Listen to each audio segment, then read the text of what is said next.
Hello and welcome to the Center for European Policy Analysis. My name is Sam Greene. I'm Director of the Democratic Resilience Program here at CEPA.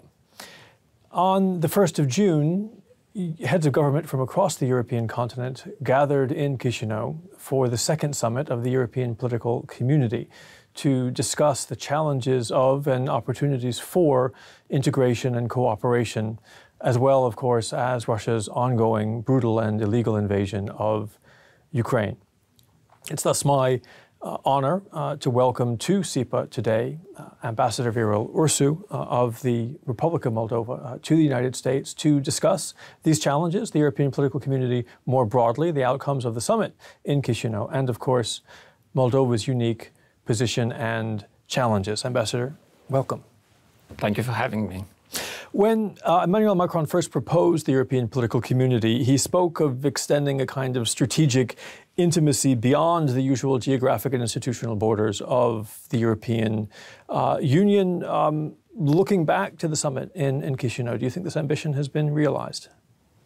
I think it did achieve that purpose, judging by the hugging, kissing, laughters, and the big happy family photo. I think it does portray that intimacy of a family gathering.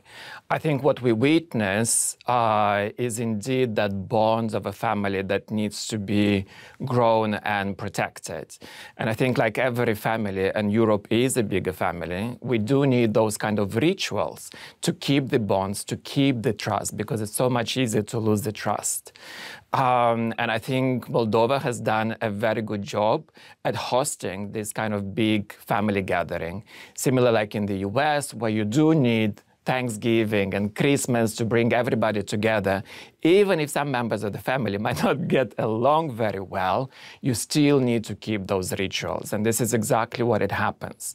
I think we witnessed a lot of important statements during the plenary sessions, but you and I, you've been to many of these big international conferences. We all know that the most important conversations and the most interesting conversation actually happen on the side of the events, either on the breaking, on the coffee breaks, or on the side meetings. And there are plenty of opportunities for those smaller gatherings to happen in Bulboaca during this EPC Summit. Mm-hmm. Now, in bringing the EPC to Moldova, your government sought to put on the agenda a range of issues that need to be addressed urgently, but which also require a continent-wide approach, again, stretching beyond simply the institutional and geographical boundaries of the European Union. So issues including green energy security, securing Europe's digital infrastructure, and again, of course, the response to the war and the challenges that it creates. Are you still confident that the EPC can help overcome some of the EU's rigidities on these sorts of issues? Europe is in the middle of the big renovation project. And, you know, with the war going on in Ukraine and Russian aggressions against Ukraine, but also all the other hybrid wars that Russia is conducting against other countries, including Moldova. But also let's not forget about the big crisis of climate change that kind of is put on the back seat.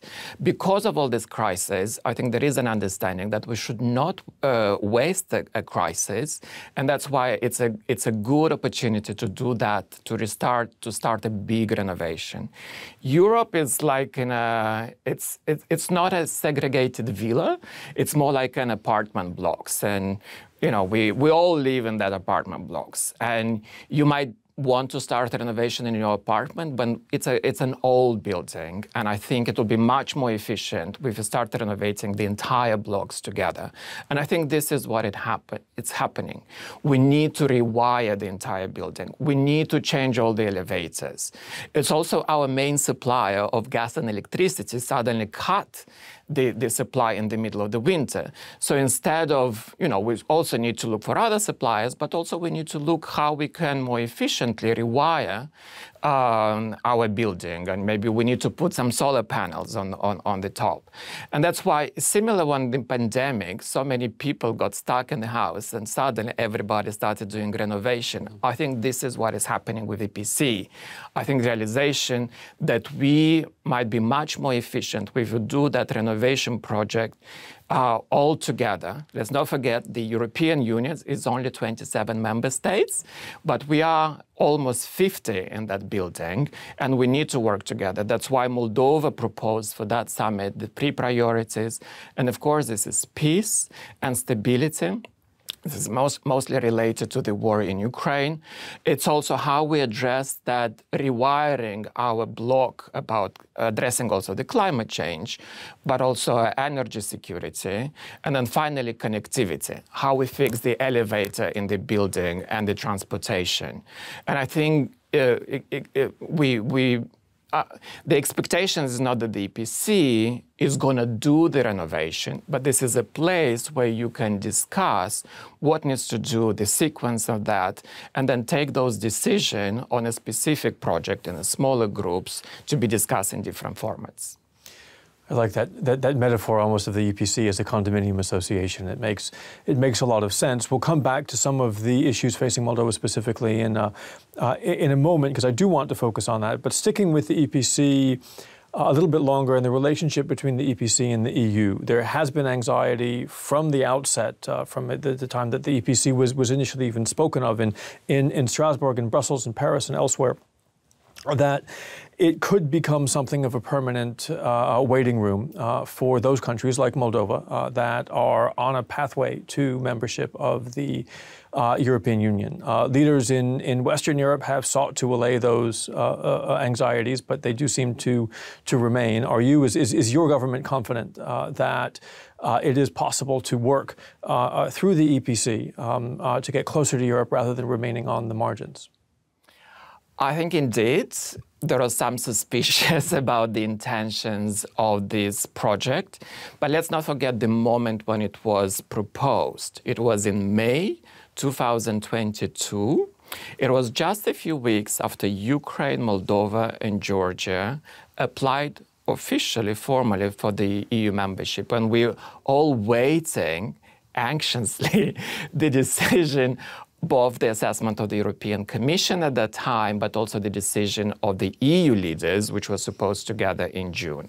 So that initiatives come just a few weeks before that big decision. And indeed, I think the level of anxiety was quite high, that would be an alternative to a possible positive decision on Moldova's Ukraine and Georgia applications.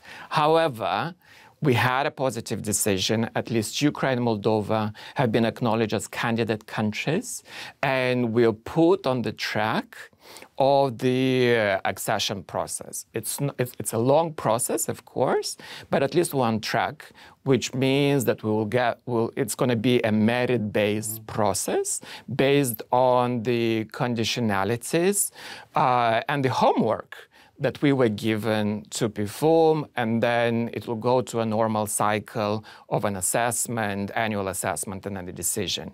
Our ambitions, Moldova's, but also Ukraine ambitions, is to get another positive assessment by the end of the year, and hopefully a positive decision on opening the negotiation for accession to the EU already at the end of this year.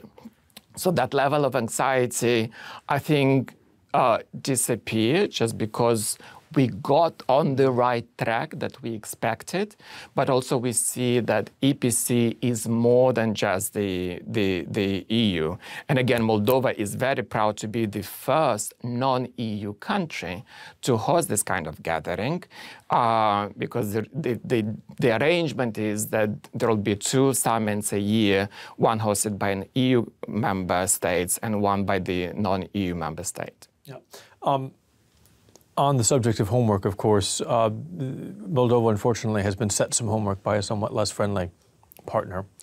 I hope you'll forgive me for putting it this way, but Moldova sometimes feels, to me at least, like the forgotten victim to a certain extent of Russia's aggression in Ukraine. Moscow has weaponized energy and trade against Moldova. It has sought to foment political and social unrest in Moldova. It has invaded Moldovan airspace in order to attack Ukraine, and Moldova has borne and continues to bear an extraordinary cost, supporting the largest per capita population of Ukrainian refugees in Europe, bearing the costs, as you mentioned, for keeping the lights and the heat on in extraordinary circumstances.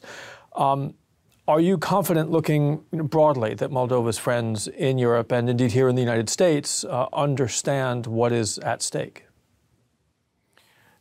As you said, Moldova is also the closest to the front line, to the military operations. Moldova has the longest border with Ukraine, and we did face a huge inflow of Ukrainian refugees, especially in the first weeks and months of the war. More than 800,000 of Ukrainian refugees crossed our territory. This is compared to 2.6 million of our population. So that was an increase of the population in a very short time that we need to deal with that refugee flows. We still host about 100,000 of Ukrainian refugees that, of course, create a certain pressure on our social services. But we kept the borders open. We welcome our Ukrainian neighbors because we know that Ukraine is not defending, the Ukrainian army is not only defending Ukraine, it also defends Moldova and also defends the rest of Europe. We were very anxious in the first days and week of the Russian invasion because there is a possible scenario that we would have faced Russian army at our border. That level of anxiety went down as we are watching the front line every day, and especially when it crossed the Kherson and the river. I came to Washington 8 months ago, and I expected similar job that Moldovan diplomats usually do, where you start every conversation where you are from and Moldova and where is Moldova. And I was really surprised that I didn't need to do that exercise that I'm used to do for more than 20 years while I've been living abroad. And I was really not surprised, but impressed by the level of knowledge, compassion also of U.S. officials, either in administration or in the Congress, about the situation in Moldova. And this is what I hear from my colleagues in Europe. I think the level of awareness is quite high.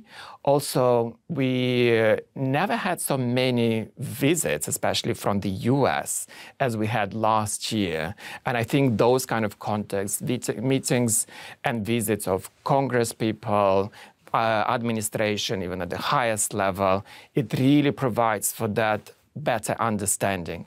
EPC was another event for us, and that's why we take it as a big success, just because the meaning for us was that the EPC is a place, it's an acknowledgement that Moldova is a safe place to visit, especially for these high-level officials, that Europe is also extends to Moldova, and Moldova is also part of Europe.